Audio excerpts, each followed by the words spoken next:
This situation just got crazier after multiple reports came out on star forward Kirill Kaprizov reporting that he rejected the biggest deal in NHL history. Bill Guerin speaks out on multiple things, shutting down rumors, speaking on the future of the Minnesota Wild with Kirill Kaprizov, and so much more. We have so much to break down on the Kirill situation with multiple updates, and you're not gonna want to miss it. Before we get into that, if you're part of the 74.3% that haven't hit the subscribe button yet and you want to stay up to date on everything to do around the NHL, from the Minnesota Wild to the LA Kings all the way to the Toronto Maple Leafs, make sure to go down, hit that free subscribe button. It helps out a ton, and in return, we'll give you daily updates from all around the league. But with that, dearies, let's just hop straight into this today, where there's been a lot coming out around Kirill. We've seen the report from Frank Cervelli yesterday saying that he rejected an 8-year, $128 million deal with Minnesota. Bill Guerin immediately comes out to say, I know two things. That info didn't come from us, and it didn't come from Kirill's agent. I don't know where it came from. Now, what is your initial thoughts on what seems like the biggest story in the NHL at the current moment? Yeah, it definitely is the biggest story in the NHL, besides obviously Sidney Crosby, those rumors, and Connor McDavid, who's the other big fish next offseason.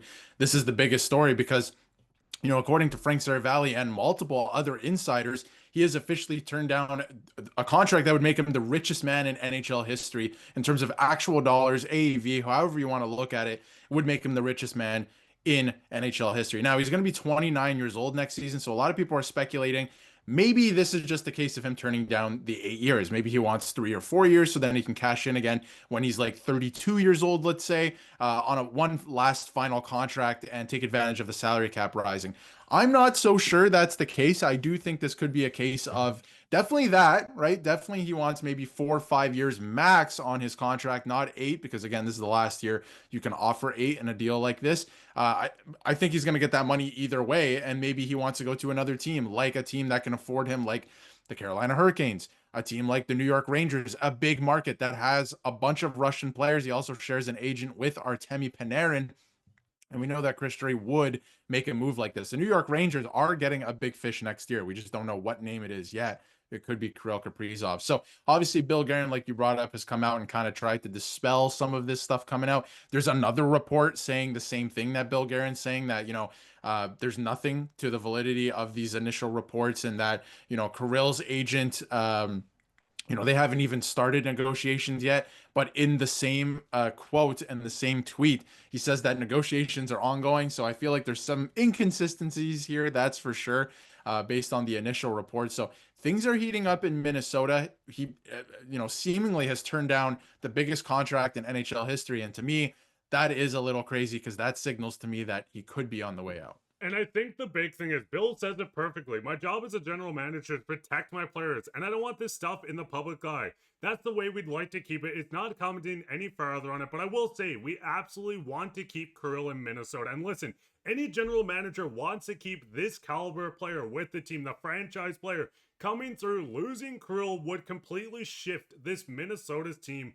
on how they want to build it. Listen, the big thing around Minnesota this entire offseason, will Kirill sign? When's the extension coming? We've seen the Marco Rossi stuff that came through, and of course Rossi signed on his deal, but I think the big thing is, and like you alluded to, that 8 years, this is the final year you can do this. You can do it all the way into next September, but once I believe September 15th of 2026 hits, this will only be a 7-year deal. And of course you would have to sign Kirill on July 1st or a few days after. But the biggest thing is players are really looking at hitting the open market, or at least going in and signing a shorter term deal with the cap going up 10 mil each season. We know teams and players really want to either maximize the length or get a short term. We're seeing it with Connor McDavid, his infamous quote, long term, short term, or no term. This is getting interesting, and Bill goes in to even say, I don't want the market to go into an all-out panic mode here.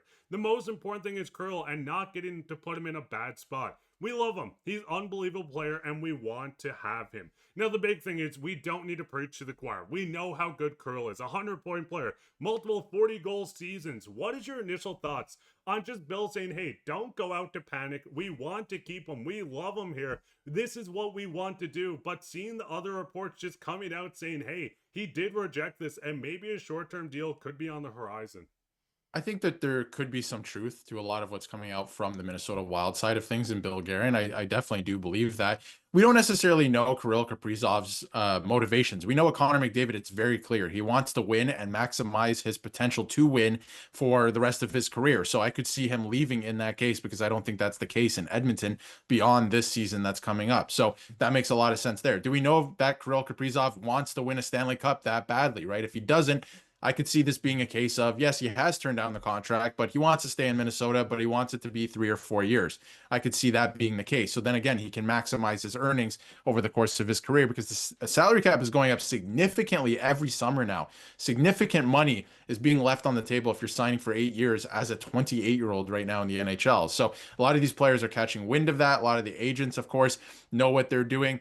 I think we're going to start to see a lot of elite players like Kirill Kaprizov go the Austin Matthews route, where it's like a 4-year contract. I do believe that. So I do think that there is some truth to that. We don't know his motivations exactly, but I do know that if he wants to maximize his earnings, try and win a Stanley Cup, he might be better off going to a place like New York where they're very serious about that. You're going to have all this endorsement money as well from sponsors, all of this stuff. You have to keep that in mind. That is a factor in a lot of these deals. Look what's happening with Kawhi Leonard right now, going around the salary cap and all that stuff in the NBA. So it is definitely a factor, right? So we don't know his motivation necessarily. So I think things are getting really, really interesting here around the league. We're going to start to hear more stories like this one. I do believe that he probably did turn down this contract offer. I don't see, even if he stays in Minnesota, Mark, I'm curious for your thoughts on this too. I don't see him signing an 8-year contract extension. There's no way. He's not maximizing all of his earnings at that point. I see him signing a 4-year contract extension, even if he is signing with the Minnesota Wild. But I do think ultimately he might be on the way out. That's just my personal thoughts. But there's no way, objectively looking at it, that he signs for 8 years with the Minnesota Wild. And I think the biggest thing is looking at the 8-year deal. You can look at it in two ways. Yes, Kaprizov is 29 years old on the last year of his contract. He's going to go in and have another point per game and over a point per game season. But the big thing with athletes, 16 million is a lot of money. This is money that no one can even fathom having in their life. Getting an 8-year deal, you're securing, what is it, $128 million, obviously taxes and payments. But the big thing is, with Kaprizov, if you sign an 8-year deal, you don't have to worry about getting injured at some point. We know he's been through some injuries throughout his career. You're going to secure $130 million almost, not including endorsements, to play hockey. But the big thing is, a lot of star players, and I would not blame them for this, to go out and say, hey, I'm going to bet on myself. In 3 years from now, the cap's going to be up almost 30 million. This $16 million contract could end up being 21 million. And listen, if you talked about this 8 years ago, people would think you're insane, but with the cap going up, every player is going to start demanding more money. We see a Wild team that have a lot of players locked in. Joel Harrison, that contract's going to age beautifully.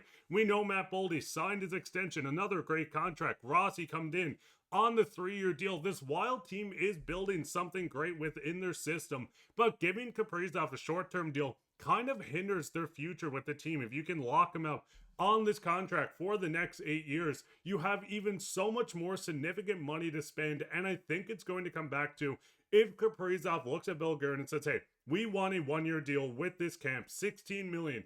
Bill would sign this if that's the only demand. But the big thing with the Wild is, if this is a short-term deal, I would start to maybe panic a tiny bit that maybe in 2 to 3 years, if it's a 3-year deal, that Kirill might look at another place and say, hey, maybe I want to try this out if we haven't won yet.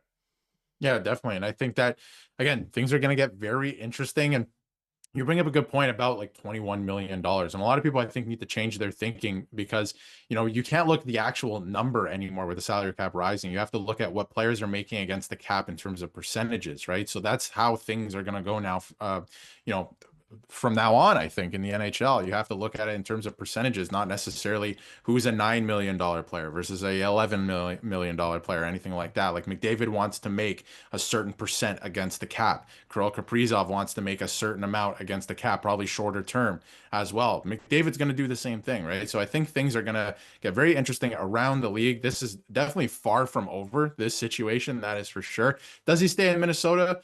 Ultimately, I think that there is a good chance still. Yeah, absolutely. I mean, he came to the NHL with the Minnesota Wild, right? But it's not going to be on an 8-year deal. There's no way. And ultimately, if I was to guess, I do think, while there is still a good chance that he stays in Minnesota, I do think ultimately he will leave Minnesota, sign a massive contract for a short-term deal, with another team like the New York Rangers or Carolina Hurricanes. And I mean, what is your thoughts on this Wild fan? Do you think he's going to go out and maybe sign an 8-year deal, 7-year with a little higher AV or something with a clause in it? Or do you think he's going to go out, get a short-term deal, see where the team's direction is in the next 3 years? They have a great direction. They have a young core. They have pieces coming off with Yurov coming up. We know Adam Juracek is someone, or David Juracek is going to join this group as a full-time player. What is your thoughts on this entire situation? Let us know down in the comments. While you're down there, leave a like, subscribe, share this with your friends. We'll be back in another episode, so keep your eye out for that. But I've been your host, Mark, with my co-host, Darius, and take care.